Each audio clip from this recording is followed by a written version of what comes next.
Pemirsa Hidup Sehat Plus, saya sudah bersama dengan Dr. Ririn Farabi, Magister Kedokteran Kerja. Halo dok, apa kabar? Ya dokter, baik. Di zaman yang modern ini dok ya, semuanya serba instan, serba cepat. Dan masyarakat banyak yang memilih menggunakan alat makan dan minum berbahan plastik. Masalahnya dok, tidak semua orang tahu bagaimana cara memilih bahan plastik yang dapat digunakan untuk sebagai wadah makanan dan minuman. Nah, bagaimana dok cara untuk bisa masyarakat tahu bahwa ini adalah bahan plastik yang aman digunakan untuk makan dan minum? Ya, pertama untuk memilih bahan plastik yang digunakan untuk makanan yang bisa menyimpan makanan minuman itu kita harus lihat bahwa bahan pembuatnya adalah tidak mengandung BPA. Ya, pertama biasanya ada tulisan di bawahnya dok, BPA free. Ya.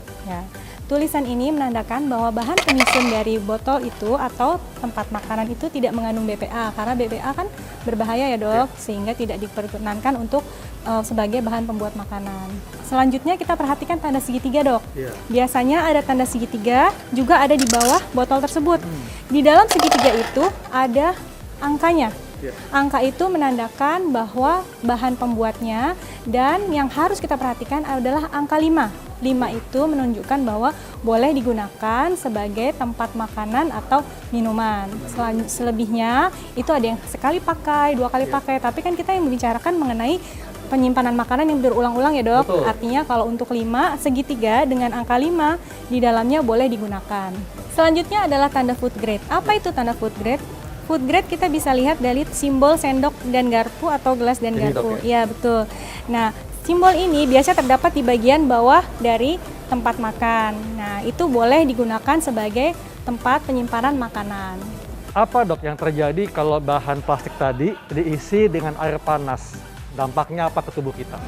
Jika air panas masuk ke dalam bahan plastik yang memang tidak diperuntukkan untuk air panas, bahan plastik dari penyusun botol tersebut dapat larut ke dalam minuman tersebut sehingga masuk ke dalam tubuh kita, beresiko terhadap penyakit berbagai macam seperti kanker dan lain sebagainya. Ini juga masyarakat kan terutama ibu-ibu dok ya, saking praktisnya dan anak-anak kan mungkin nggak begitu paham mengenai bagaimana cara menggunakan wadah makanan terbuat dari plastik.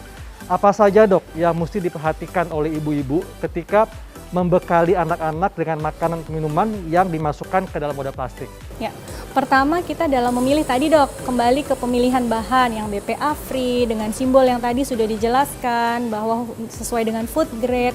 Lalu yang nggak penting kalahnya adalah cara membersihkannya. Nah itu penting buat ibu-ibu. Saat anak itu pulang ke rumah, makanannya kan sudah sisa tuh dok, sudah 1 harian. Nah ada makanan yang masih baik, ada yang makanan tidak baik. Nah maksudnya sudah basi gitu kan. Nah itu harusnya dibuang dan dibersihkan dengan baik. Misalnya ada sela-sela pinggir dari botol makanan, botol ataupun kotak makan ini yang ya betul dok. Nah ini sela-selanya ini kan karet-karet nih dok. Nah ini harus dibersihkan dengan baik. Kadang-kadang kita bekali anak dengan sayur yang mengandung kuahnya minyak menempel, minyak, betul, menempel di sela-sela ini tidak dibersihkan dengan baik sehingga membekas sehingga timbulnya jamur, bakteri, kuman. Nah, itulah yang menyebabkan sakit pada kemudian hari nantinya. Mungkin masyarakat taunya bahwa wadah plastik dapat digunakan selamanya. Apakah ada masa dok wadah plastik itu tidak boleh digunakan lagi? Wadah plastik dapat digunakan dalam jangka waktu maksimal adalah 10 tahun. Lewat dari 10 tahun kita harus mempertimbangkan apakah itu harus dibuang karena dalam jangka waktu tersebut bahan-bahannya sudah sangat tidak baik sehingga perlu diganti. Nah apabila kurang dari 10 tahun kita bisa lihat dari kemasannya dok. Misalnya bagian ujungnya sudah tidak dapat, tutupnya tidak dapat menutup dengan baik. Artinya tidak rapat, menutup makanan dapat terkontaminasi sehingga udara masuk, kuman masuk. Nah itu tidak baik. Nah selanjutnya apabila terjadi perubahan warna. Misalnya warnanya tadinya putih jadi kuning, nah terjadi perubahan warna, terjadi perubahan dari bahannya itu sehingga warnanya yang tadinya abu-abu jadi abu-abu muda gitu ya dok ya, artinya sudah banyak tercuci dan sehingga larut. Nah itu harus diganti. Atau ada area di mana noda dan bau itu tidak bisa hilang. Apabila noda dan bau sudah dibersihkan, tidak bisa hilang, itu menyebabkan bau, menyebabkan tumbuh kuman dan berubah fungsi jadinya dok. Kita menyimpan makanan jadi berubah bau, berubah rasa. Nah itu memang harus tetap kita ganti. Tadi kan disampaikan cara membersihkan dan merawat wadah plastik. Tapi bagaimana dengan bau dok, aroma? Kan kadang-kadang kan meskipun udah dibersihkan nih, tetap meninggalkan aroma sisa makanan. Nah, bagaimana cara menghilangkan aroma makanan tersebut?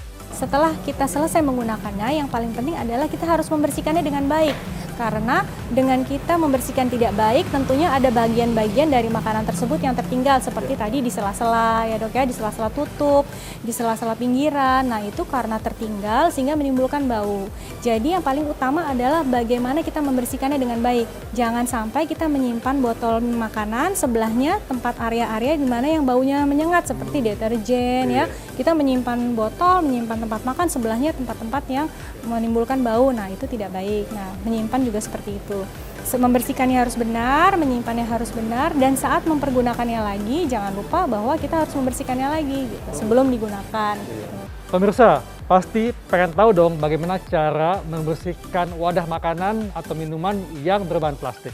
Dokter Ririn, silakan dok, kita tunjukkan kepada masyarakat bagaimana nih cara membersihkan wadah plastik. Ya, sebetulnya ada berbagai cara dok, banyak cara, ada yang dengan soda, kue, ada yang dengan garam, ada yang dengan cuka, macam-macam. Tapi kali ini saya akan memperagakan satu, hanya dengan menggunakan jeruk lemon ya. Caranya gini dok, kita iris jeruk lemonnya ya, lalu kita cuci bersih wadah plastiknya dengan sabun ya.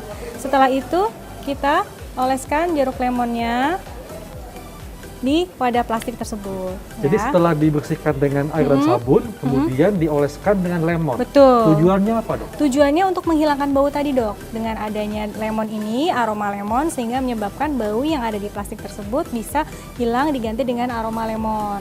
Nah setelah dioleskan, boleh ditutup dok, biarkan selama 5 menit atau 10 menit ya, biarkan tertutup, lalu setelah itu boleh dibilas kembali. Kalau seandainya menggunakan aroma lemon, ada sabun cuci yang sudah menggunakan aroma lemon, itu juga untuk menghilangkan bau.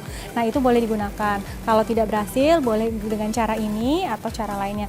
Berikutnya di sini saya lihat ada garam dok. Apa nih fungsi garam? Ya sama tadi dengan jeruk lemon.